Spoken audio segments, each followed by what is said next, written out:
ڈالروں کی اب یلغار. اب یہاں پر امریکی سرمایہ اور ڈالر چاہے مشرق سے آئے چاہے مغرب سے آئے وہ یہودیوں کا اعلی کار ہے. آپ نے اگر $1 نوٹ کا اگر کبھی نقشہ دیکھا ہو، اس کے اوپر جو سگنیا بنا ہوا ہے، جو نشان ہے، وہ کیا ہے؟ پیرامڈ، احرام مصر. یہ کن کے لیے اہمیت رکھتے ہیں؟ ہزارہا یہودیوں کا خون اور ان کی ہڈیاں ان پیرامڈز کے تلے دبی ہوئی. جب یہ احرام بنائے گئے تھے، یہ یہودی وہاں غلامی کے دور میں تھے، بیگار ان سے لی جا رہی تھی. بڑے بڑے پتھر جب گرتے تھے تو پسنے والے یہودی ہوتے تھے. یہ ان کی اپنی جیسے ہولوکاسٹ، جیسے انہوں نے اس کو اپنا سمبل بنایا ہوا ہے، اسی طریقے سے پیرامڈ، مصر کا پیرامڈ، یہ گویا کہ ان کے اس زوال کا ایک نشان ہے. اور اس پر ایک آنکھ بنی ہوئی ہے، ایک آنکھ، کانے دجال کی آنکھ، وہ دیکھ رہی ہے. عجیب ہے یہ symbol.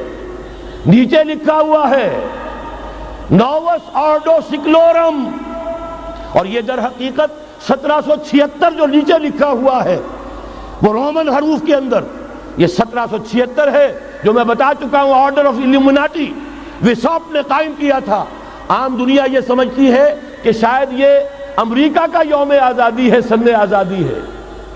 1 May us order of الومناٹی کی تاسیس 1 مئی کو ہوئی ہے.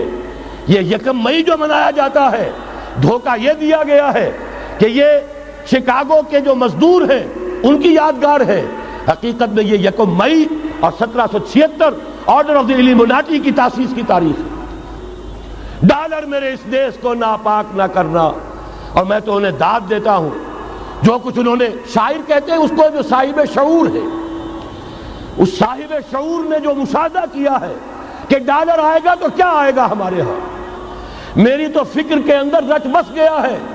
پاکستان کے بارے میں جب کہا تھا اے آندھیو سنبھل کے چلو اس دیار میں، امید کے چراغ جلائے ہوئے ہیں ہم. ہماری امیدوں کے چراغ ہے یہ. اسلام کا گہوارہ بننے والی ملک ہے یہ. اس کو ہم نے قائم کیا تھا اسلام کے لیے. یہ آندھیاں نہ چلیں. اس ملک کو ہم نے اسلام کے چراغ جو ہے ہم نے اس میں روشن کیے ہوئے ہیں.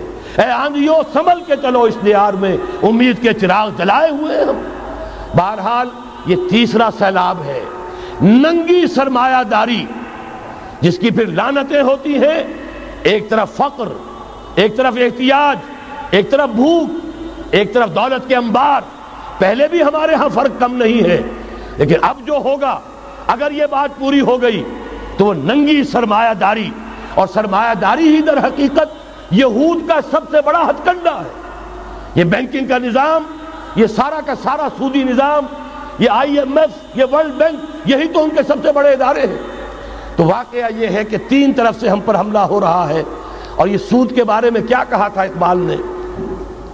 از ربا آخر چمی زائد فتن، اس سود کے ام الخبائث کے پیٹ سے سوائے فتنوں کے اور کیا برآمد ہو سکتا ہے؟ کس نہ داند لذت قرض حسن، کسی کو قرض حسنہ کی لذت یاد نہیں رہی. بغیر سود کے قرض دو. تمہارے پاس فاضل رکھا ہوا ہے، کسی بھائی کو دو کہ وہ اپنی معاشی گاڑی کا پہیہ چلا لے، پھر اصل واپس لے لینا. اگر اتنی ہمت نہیں ہے کہ ان تصدقوا فهو خیر لکم، صدقہ ہی کر دو تو سب سے اچھا ہے. دے ہی ڈالو اپنا فاضل سرمایہ.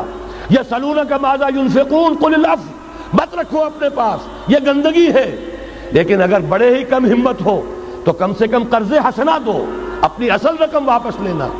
کس ندانت لذت قرض حسن، از ربا جاں تیرا دل چو خشت و سنگ. اس لیے کہ سود کے ذریعے سے انسان کے اندر تاریکی پھیل جاتی ہے. دل جو ہے اینٹ کے مانند، پتھر کے مانند سخت ہو جاتا ہے، کٹھور. ثم قست قلوبکم فہی کالحجارۃ او اشد قسوہ. آدمی درندہ بے دندان و چنگ، اور انسان بغیر اس کے کہ بھیڑیوں والے دانت ہوں اور بھیڑیوں والے پنجے ہوں، بھیڑیا بن جاتا ہے. بہرحال اب کرنے کا کام کیا ہے اس کو سمجھیے. اس پوری صورتحال کا میں نے آپ کے سامنے نقشہ پیش کر دیا. ایک طرف مغرب سے نیو ورلڈ آرڈر، جو جیو ورلڈ آرڈر ہے، اس وقت کی سپریم پاور آن ارتھ، امریکہ کی سرپرستی میں بڑی تیزی کے ساتھ حملہ آور ہے. دوسری طرف وَمَكَرُوا وَمَكَرَ اللَّهُ وَاللَّهُ خَيْرُ الْمَاكِرِينَ۔ اللہ کو پامردی مومن پہ بھروسہ، ابلیس کو یورپ کی مشینوں کا سہارا۔